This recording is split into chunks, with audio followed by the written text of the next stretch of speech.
Hi, I'm Sean Canning, Principal Architect at 1070 Architecture, and today I'm going to talk about the feather development.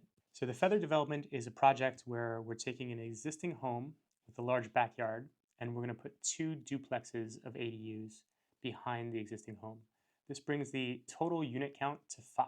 By doing this, we're adding 4 units into San Diego's housing stock.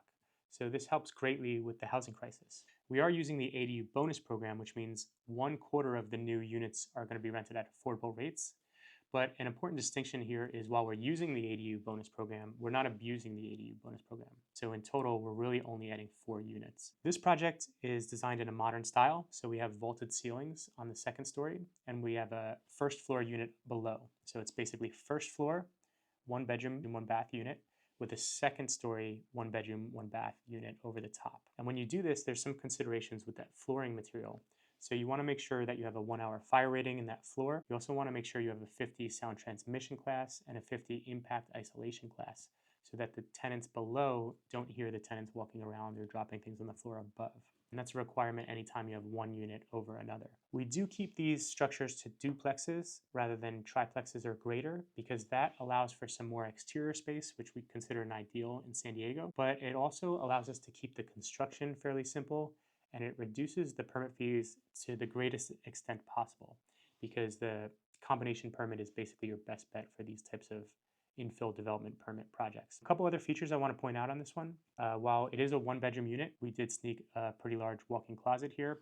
We have a galley kitchen and we have a 3/4 bathroom, so there's no tub in these units. That helps keep our plumbing fixture count low. Although on part of this project, we did have to upgrade the water meter, which requires a right-of-way permit, and we have to coordinate all of that with our architectural drawings. Both units, first floor and second floor, have exterior space. So the second floor has a balcony and the ground floor has a large patio. And while the exterior of the structure is all stucco, which achieves the 1-hour fire rating required, we did use a contemporary color scheme. So it's a two-tone color scheme around the exterior of the building.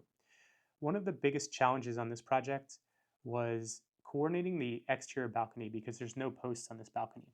So we have these large cantilevered balconies, which all had to be worked through our structural engineer.